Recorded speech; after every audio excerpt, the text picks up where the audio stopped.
അത് പാറമേക്കാവാണ് ഇപ്പോൾ ഒരു അത്ഭുത കുട ഉയർത്തിയിരിക്കുന്നത്. പാറമേക്കാവ് ഉയർത്തിയ കുട, അതിലേക്ക് നമുക്ക് ആ ദൃശ്യങ്ങളിലേക്ക് വരാം. ഇതാണ് പാറമേക്കാവ് ക്ഷേത്രമാണ് പശ്ചാത്തലം. ആ ക്ഷേത്രത്തിന് മുന്നിലെ ഒരു വാദ്യകല, അതെ ഒരു വാദ്യകലാകാരൻ, ഒരു കുഞ്ഞു വാദ്യകലാകാരനാണ്.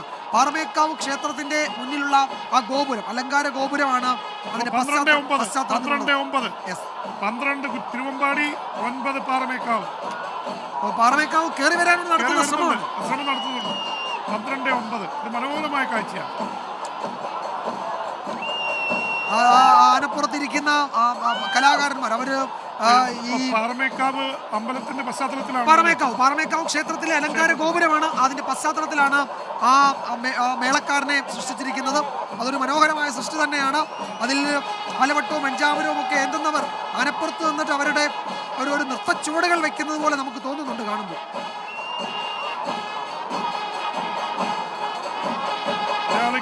ഗ്രീക്കിലെ കപ്പലിൽ നിന്നുകൊണ്ടാണ് ഈ ദൃശ്യങ്ങൾ കണ്ടുവന്നത്. ഗ്രീക്കിലെ മർച്ചന്റ് നേവി ഉദ്യോഗസ്ഥനാണെന്ന് ഞാൻ സംശയിക്കുന്നു. തീർച്ചയായിട്ടും.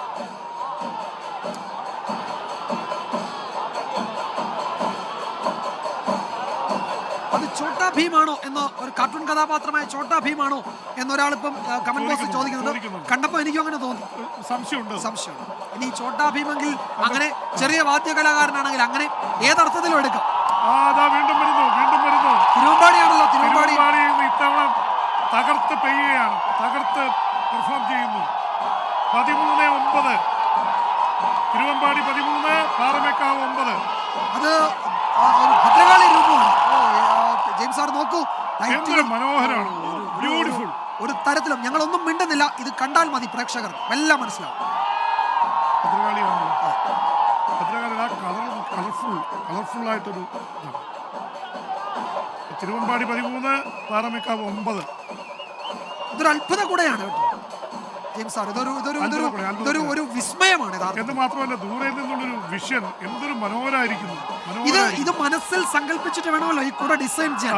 ഇത്രയും വലിയ ആൾക്കൂട്ടത്തിന് നടുവിൽ ഈ വടക്കുന്നാഥന്റെ തെക്കേ ഗോപുര നടയിൽ ഈ ലൈറ്റ് ഒക്കെ ഇങ്ങനെ നിൽക്കുമ്പോൾ ഈ കുട ഉയർത്തുക എന്നത് മനസ്സിൽ സങ്കല്പിച്ച അസാമാന്യ ഡിസൈനാണത്.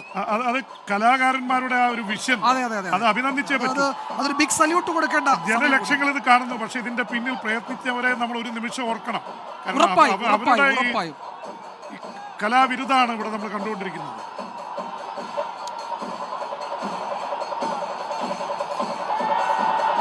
അപ്പോൾ പാറമേക്കാവ് കയ്യിലുള്ളത് എന്താണ്, സ്പെഷ്യൽ കുടകൾ ഇറക്കട്ടെ.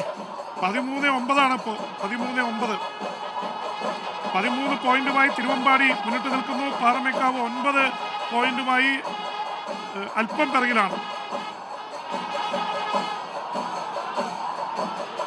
അപ്പൊ ഏതാണ്ട് 1.25 മണിക്കൂറാകുന്നു, 7:15 ആകുന്നു സമയം. 1.25 മണിക്കൂറാകുന്നു നമ്മളുടെ കുടമാറ്റം തുടങ്ങിയിട്ട്. ഇനിയിപ്പോൾ എന്തൊക്കെയാണ് വരാനിരിക്കുന്നതെന്ന് അറിയില്ല. നേരത്തെ ഉയർത്തിയ കുടയുടെ വളരെ ക്ലോസ് വിഷ്വലാണ് നമ്മൾ കണ്ടത്. അത്ഭുതകരമായ ഒരു കുടയായിരുന്നു അത്. അതിലെ ലൈറ്റുകളൊക്കെ അണച്ച് അതിലെ ലൈറ്റുകൾ മാത്രം തെളിഞ്ഞു നിൽക്കുന്ന സമയത്ത് ആ കുടകൾ അതിമനോഹരമായ കുടകൾ തന്നെയായിരുന്നു. കുറെ നേരമായി ഒരു പുത്തഞ്ചിറക്കാരൻ, എൻ്റെ വീടിൻ്റെ അടുത്തുള്ള സ്ഥലമാണ് പുത്തഞ്ചിറ, പറയുന്നുണ്ട് കുവൈറ്റിൽ നിന്ന്, JD കുവൈറ്റ്. പിന്നെ ചിലർ പറയുന്നുണ്ട് ആര് ജയിച്ചോട്ടെ, പാറമേക്കാവ് ആയിക്കോട്ടെ തിരുവമ്പാടി ആയിക്കോട്ടെ, ഞങ്ങൾ തൃശ്ശൂർക്കാരാണ് ജയിക്കുന്നത് എന്നുള്ള കമന്റ് വരുന്നു. തീർച്ചയായിട്ടും അതിന് തർക്കമില്ല, ജയിക്കുന്നത് തൃശ്ശൂർക്കാരാണ്.